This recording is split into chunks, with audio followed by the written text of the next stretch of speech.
Hello and welcome to Interconnected, the podcast that explores the intricate links between life's most profound, weird and wonderful things. I'm Jake Robinson. And I'm Robin Taylor. And each episode we discuss an interesting science topic, challenging ourselves to connect it with another subject that might seem completely unrelated, sometimes trivial and quirky. Yeah, think nuclear fission and B-sex, or neuroscience and earwax. We hope you find the podcast thought-provoking and entertaining, inviting you to explore the interconnectedness of life. So without further ado, let's get on with the show. Okay, before we jump into today's main science topic, it's time for the neck of the woods section of the show. So this is a section where we'll each take 30 seconds to share what's happening in our part of the world. So over to you, Robin. All right, my timer's on. And basically all I've got to share for this neck of the woods is the big hot topic here in Fiji, other than that we still don't have a hurricane for the forecast in the next 10 days, which is really important in the summer months. But it's the fact that our politicians are just as salacious as the ones from Hollywood and stuff like that. So our big brouhaha is basically ministers seemingly having affairs outside of their own marriages. That's it. Okay, that's your neck of the woods. What's the weather like, just quickly? It's much better than it was before. So it's actually sunshine. We've got some blue skies. We've had like 4 days of continual rain. So my water tank is full. Nice. Okay, so I'll start my timer, 30 seconds, neck of the woods. So I've just Googled the first news story that comes up when I type in Adelaide, because that's where I live at the minute, Adelaide in South Australia. The first news story is stunt car crashes during filming of road safety ad in Adelaide. So that's quite amusing. What else is going on? So the weather's warming up now. It's deep into the summer. So lots of things are coming alive outside in nature. So it's nice. And looking forward to the festival season that's coming up in a month or so. Oh, wow. What happens to the festival season? Give me a break. I don't know anything about that. There are lots of festivals. So mostly arts and music festivals. There's also comedy festivals going on as well. Oh, awesome. Yeah, a bit like the Fringe, the Edinburgh Fringe. Okay. And there's also a festival called Adelaide. So have you heard of WOMAD? It's the World Music Festival. It started in the UK. Okay. But it's also in Adelaide, and they've called it Adelaide. So lots of cool artists from across the world come and play their music. Sweet. Okay. Yes. Okay, so shall we move on to today's topic? So what is today's main science topic? All right. So today we're going to talk about nuclear fusion. And Jake, maybe you can sum it up in a nutshell. Okay, so in a nutshell, nuclear fusion is a process where two light atomic nuclei form, for instance, from hydrogen atoms. They combine to form a heavier nucleus, releasing a large amount of energy in the process. So you can think of it as the same process, the same reaction that powers the sun. So you can think of the sun as this giant nuclear reactor in the sky. In a nutshell, it involves bringing atomic nuclei close enough together for a strong force to pull them into a single, more massive nucleus. And this process contrasts with nuclear fission, where heavy nucleus splits into two lighter ones, releasing energy. So there are two main types of nuclear fusion reactors. One uses magnets, and the other uses lasers. So in magnetic confinement, strong magnetic fields trap and control hot plasma, as seen in what's called a tokamak reactor. And in inertial confinement, so this is the laser-based one, tiny fuel pellets are rapidly compressed using high-powered laser beams, creating extreme temperatures and pressures to initiate a fusion reaction. So that's nuclear fusion in a nutshell. So one of the things about fission, which you remembered, is that's the one that we probably know most about, because in that splitting of the atom, we do actually get quite a few radioactive particles that are going out, and they are the ones that are going to cause all the burns and damage to our DNA. So fusion, on the other hand, doesn't produce the same radioactivity. In that sense, it's clean. The other thing that's really great about it is the fact that it seems that it doesn't produce any CO2, so we're not contributing to climate change. And one of the things about it also is the fact that we seem to have in principle we seem to have the ability to have an if we were to have a fusion reactor, an unlimited amount of energy supply for the world's needs. Let me just go Wow. through that very briefly, what that would look like. It would just mean that, for instance, if you have an almost inexhaustible supply of energy, a couple of the pros you can think of straight away. One is, for instance, we wouldn't be bickering over conflicts where you've got energy sources. So one of the ones that people can think of immediately is the Middle East, where Mm. unfortunately a lot of our fossil fuel comes from at the moment. So that would be taken out of the equation if you were able to get fusion reactions and you had a lot of almost unmetered, they're talking about it being unmetered energy for there. Yeah. And the other thing is with unmetered energies, you could do so many other things. So one of the ones that we have been speaking about, you and I, off the podcast is about climate change. And one of the things that people are talking about is to sequester the carbon, not just through biological means, which is normally planting trees, but actually using filters. But that does require a lot of energy. Mm. But if you had an inexhaustible energy supply, you could definitely do that. And the other one would be probably something to do with fresh water supply around the world. So we don't have enough. The water supplies are changing as our climate is also changing as well. And of course, there is an abundance of water on planet Earth, but most of it is salt. But if you Yeah. had an Right. inexhaustible power supply that wasn't contributing to carbon dioxide, you could desalinate to your heart's content. Hmm. So those are some of the pros. Some of So the sorry. yeah, So carry seeing on. as the sun is a giant nuclear reactor, essentially, why can't we just harvest the energy that way from the sun? Why would we need to Well, of replace course, we it? can through photovoltaics. We can do Yep. that. And oh gosh, there's a science fiction, or there's something which is something to do with the advancements of civilizations, which is that once people are able to almost like put a ball around the sun, where you've got effectively big solar panels around that. I can't remember what it's called. Isaac Asimov, I think, talked about it, but it was almost like Hmm. a stage in evolution where you're directly harnessing the power of the sun for that. Um, you can do that, but there's always inefficiency losses as you go Yeah. along, and that's where things are different. And also, our current technology, so not the science fiction one, but the current one with photovoltaics, is Yep. that it does require certain elements, which can themselves, the extraction of those elements means that we're going to have pollution issues and damage to the ecosystem. And so Sure. there are knock-on effects, which if you just look at the item by itself, it looks very clean. You see a nice sort of blackish panel facing the sun, Yeah. but you maybe not aware of the degradation of the environment that went behind Mm. manufacturing that thing as Is well. this not an issue with nuclear fusion as well, though? Like requiring certain rare earth elements and materials to build the reactors? Yes, but not to the same scale. Mm. Okay. I think one of the things about nuclear reactions is the energy output is so large that you know basically you don't need as much material, and particularly with something like fusion, you can actually put in these what are called breeder reactors. So the very things that you need to start off the initial reaction, which I think is what you're talking about, you don't need that after you've used the existing stuff to make more of the material that you need. Yeah. Okay. And wasn't there quite a big breakthrough recently in terms of the laser-based approach to nuclear Absolutely. fusion? So the big con is against nuclear fusion is it's really, really hard to do. And Yeah. one of the things that you spoke about was just basically how you confine that. So just to back up what you were saying before, the problem with it is you need huge amounts of energy to push these nuclei together, and they Hmm. have to overcome the natural electrostatic force where if you have two protons, they both have a positive charge, so they want to kind of pull each other Yeah. apart. Repel each other. So you have to really push them together, and that requires huge amounts of energy.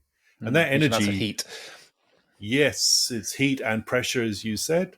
And Yeah. so basically, what's the container? What continue? What do you do that? And the heat that's required and the pressure that's required is actually more than, let's say, what would be in the center of the sun Yeah. for us to do it on Earth. So whilst we have actually demonstrated that we can do nuclear fusion reactors as basically a hydrogen bomb, Hmm. but it's not a controlled. We don't want hydrogen bombs. We want a reactor. So Yeah. we want to be able to control it nicely, and that's been the hard problem, to have something that can contain it. So the big breakthrough was the fact that up to now we've demonstrated that we can do fusion in the laboratory, but it's always required more energy than we extract from it. So Okay. that containment has to be so strong that you have to put huge amounts of energy to keep that heat regulated. Yeah. So around about end of last year, in the middle of 2022, we had something called the National Ignition Facility, which is basically something that is in the Lawrence Livermore National Laboratory, where they, for the first time, managed to extract more heat or more energy out of the reaction compared All to what right. was put in. So that's the I big heard it. breakthrough. I heard it was something like for 5 seconds, and the whole scientific community was going bonkers over this 5 seconds of energy. But it apparently means that it kind of proves that you could then do it for 5 minutes, and then 5 hours, 5 years, blah blah blah. Like the potential's there. Right. So one of the big jokes is that in nuclear fusion is that we know that it's going to be theoretically possible at some point, but it's always going to Yeah. be 40 to 50 years in the future. And so, of course, it's that kind of old joke about tomorrow never comes. Yeah. You know, the tomorrow is always tomorrow, so you never Yeah. get there. So it's always going to be 40 to 50 years in the future. Whereas people are now saying that now that this demonstration has occurred and it's in the laboratory, now it's a question of how you scale it up. So now it becomes an engineering problem. Well, it was an engineering problem before, but now it's Sure. definitely an engineering problem to scale it. And then now the window is now becoming sort of 20 years rather than 40 to Yeah. 50 Okay. years.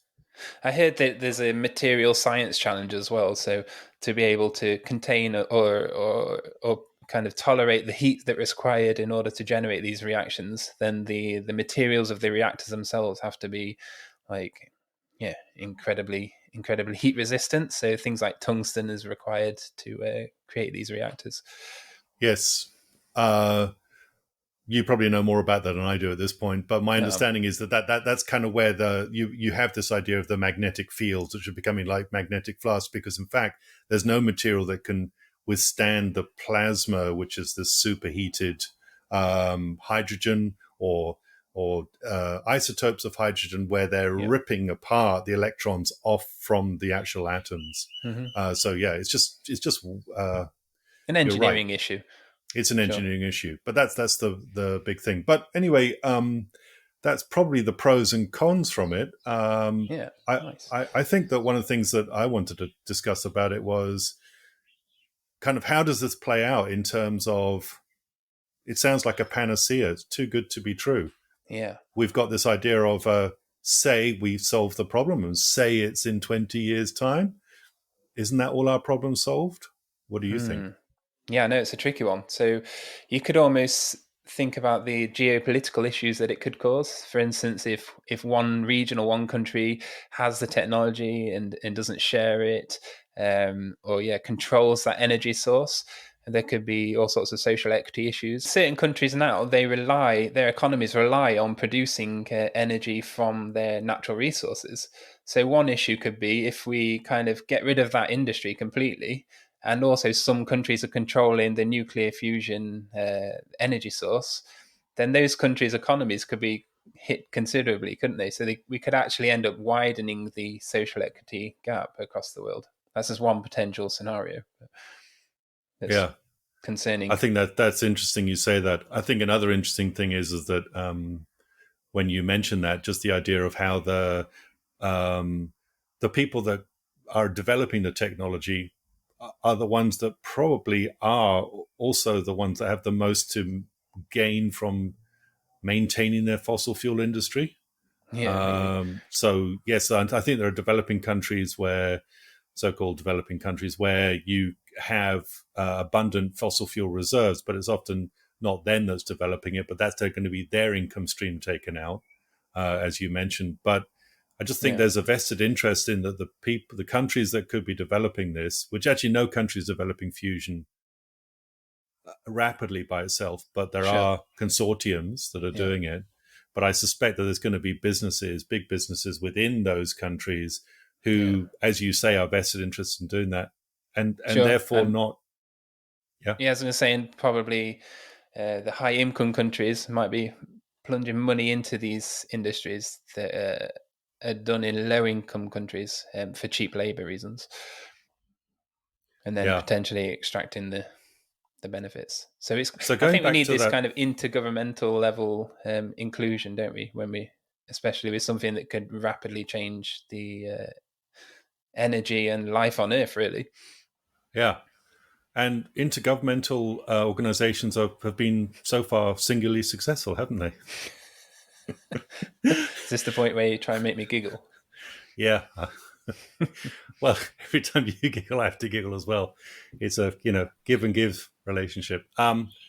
Should we jump into the other main part of the show now? So the interconnected part of the show.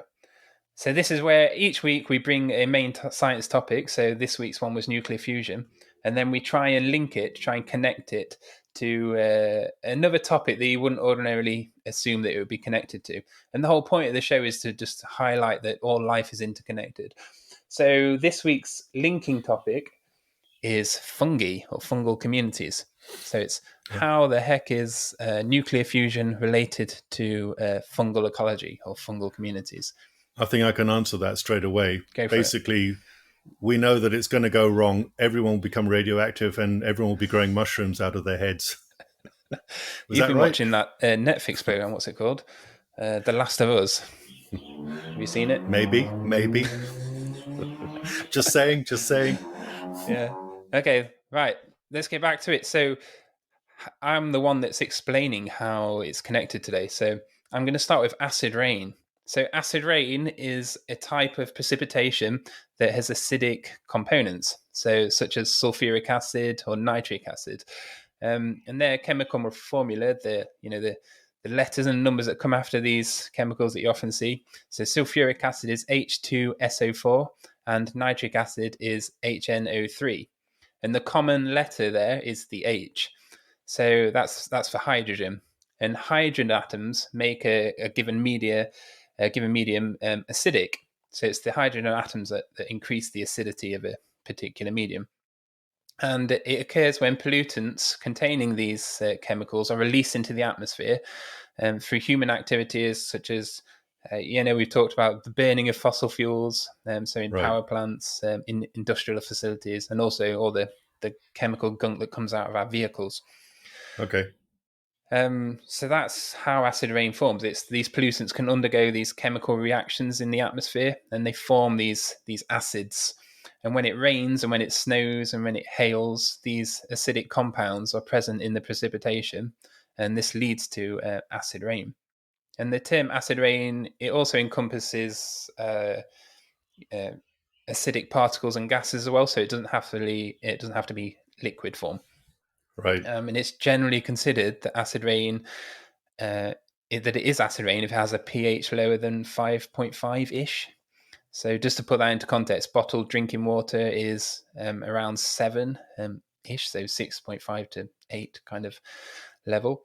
And the pH of our gastric juices, the acid that's within our stomach, is between 1.5 and 3.5 pH. Right. Okay, so let's talk about fungi. So also known as fungi, fungi, and fungi. How do you say it? I say fungi. I think I say fungi as well. Fungi. Yeah, it's the right way of Yeah. saying it. How can you say fungi? I've heard that before. Anyway, so fungi and acidity. So soil pH is one of the most significant factors in determining the soil fungal community composition. So the makeup of all the different species of fungi in soil, but also things like bacterial communities as well. And most of us probably don't think too much about the soil and how it selects for certain species. And one of the major selection factors is soil pH or acidity. And one of the main mechanisms is the role of acidity in changing the solubility of soil nutrients. And so this means that certain nutrients become more soluble in a liquid, for instance, and more available to things like plants or other organisms that are in the soil. And certain nutrients and certain levels of nutrients are preferred by some species more than others. So acid rain can increase the acidity of soil, thereby affecting the solubility of soil nutrients, which then affects the makeup of fungal communities and other communities in the soil. Right. So that's one step further in the link. Okay, so how does this all link to nuclear fusion? So, acid rain is generally caused by these dirty greenhouse gases from fossil fuels being pumped into the air and the waterways. And nuclear fusion is widely considered to be a clean source of energy in the sense that it doesn't pump all these particles and gases into the air, but also because it could replace these polluting fossil fuel industries, like we've already been talking about.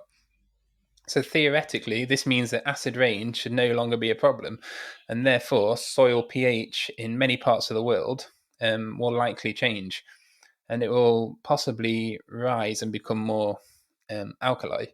And so this will affect the chemical composition of the soil and the availability of nutrients. And so this will affect the fungal communities, also the bacterial communities. So pH is a key driver of bacterial communities as well. But then this will have a knock-on effect on things like our plants as well. So my connection, to summarize, my connection is that nuclear fusion is connected to the reduced levels of pollution, which can then change the acidity of precipitation, change the pH of soil, and then can select for different fungal species. Boom. Boom, indeed. Can I ask a follow-up question on that then? Yes, go for it. I know time's moving on, but so is the change, is that necessarily good or bad for us? Like, I'm not sure which way we go. So I don't know whether we should look at it as good or bad. We could do. I mean, it's just likely to change the community of microbes and fungi in the soil. Okay. Whether this is a good or bad thing, that's kind of a value-laden term, isn't it? So it could change things in ways that then affect decomposition and what's called ecosystem services. So fungi in the soil play various roles that keep us alive, really. So they play roles in plant health, animal health, and making nutrients available for plants, etc. So it could potentially affect the food industry. It could affect the integrity of ecosystems as well. Yeah. Whether this is in a good or bad way, I guess, is more of a social construct. But yeah. Well, I guess the point is that we can probably call it good or bad as it relates to us, to our lives. Exactly. As long as we qualify that, it might be worse for everyone else.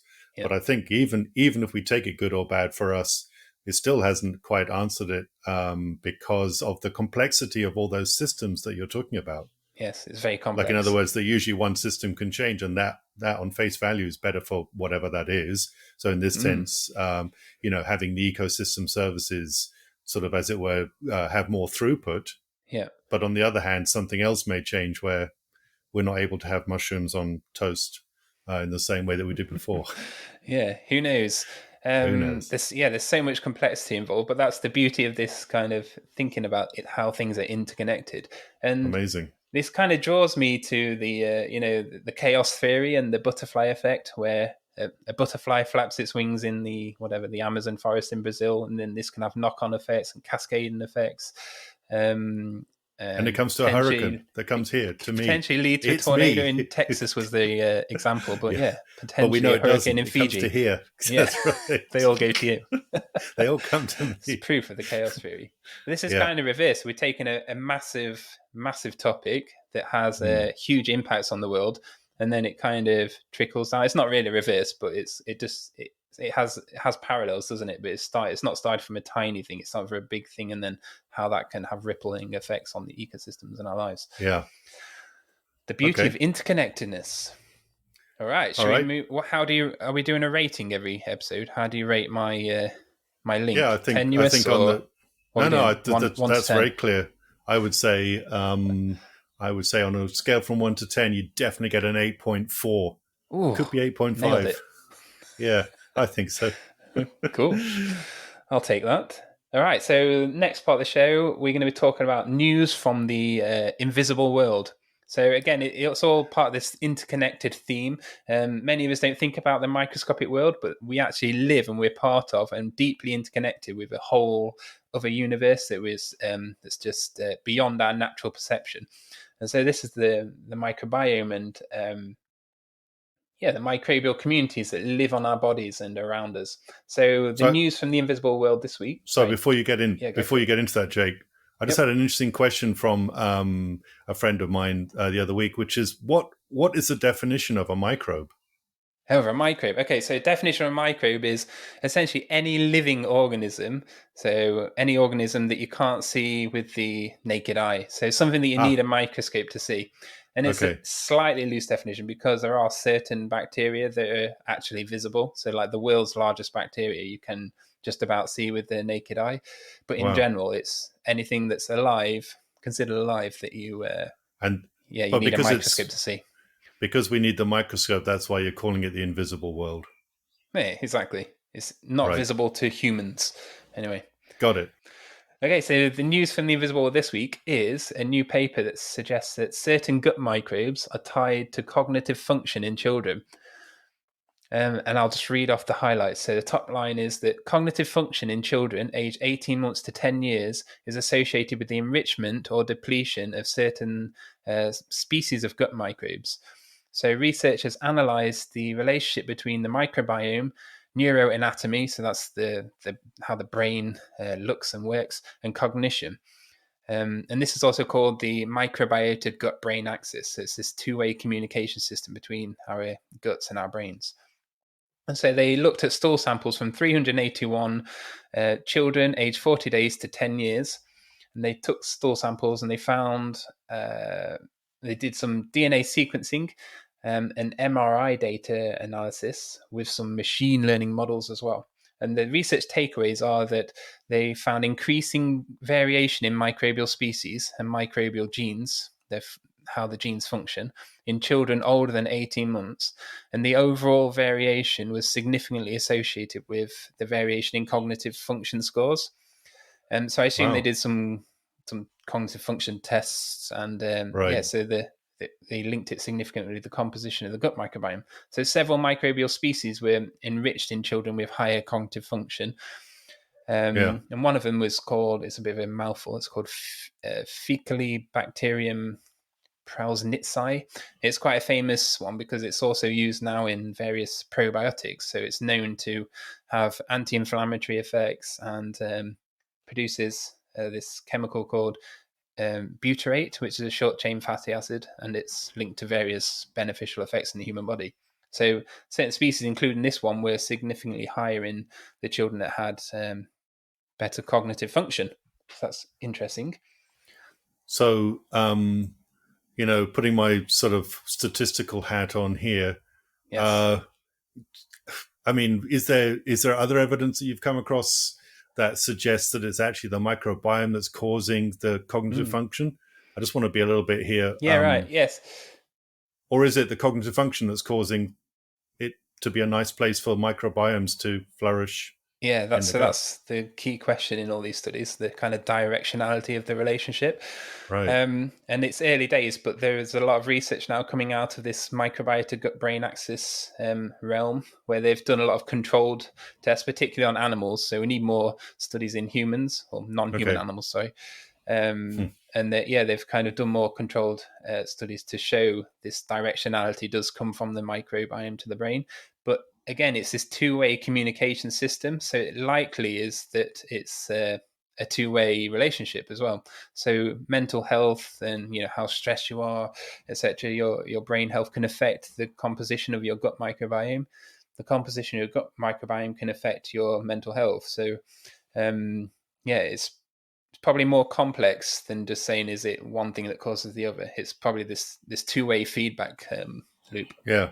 So I guess coming back to the interconnected theme of us, it's almost Yes. like one of the things we can say is that you're highlighting, Jake, this idea of instead of having a flow diagram which would have a single arrowhead pointing from one system to the other, that Yep. the arrowheads have to be at both ends. And then it's a web of Yes. connections Arrowheads. with Arrowheads arrowheads everywhere. everywhere. Yeah. Yes, exactly. So lots of things you would not think of can influence our brains through various perceptions, so through various senses, so our eyes, our ears, our smell, our nose, sorry, which then could potentially affect the microbial communities in our gut, which in turn Wow. could then affect our mental health. So it's completely interconnected. It's pretty fascinating Yeah. stuff.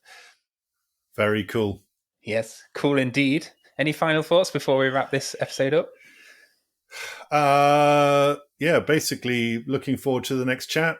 I love the idea about trying to figure out how to see how we can take something that seems to be quite obtuse Yes, good word. at the beginning. And I think maybe our task is to figure out to make it as obtuse as possible. Maybe to see how the interconnection can still be very relevant. You might get low scores on the connection scoring system. Like, I'll see how low I can go. Okay. Okay, so next episode, it's the other way around. So I'm going to bring a main science topic because nuclear fusion was your one this time. And then you're going to bring the linking topic, and then you're going to have a go at trying and make the connections. All right. Okay. So thank you very much, everyone, for tuning into this episode, and we will see you next time on Interconnected. Cheerio. Bye.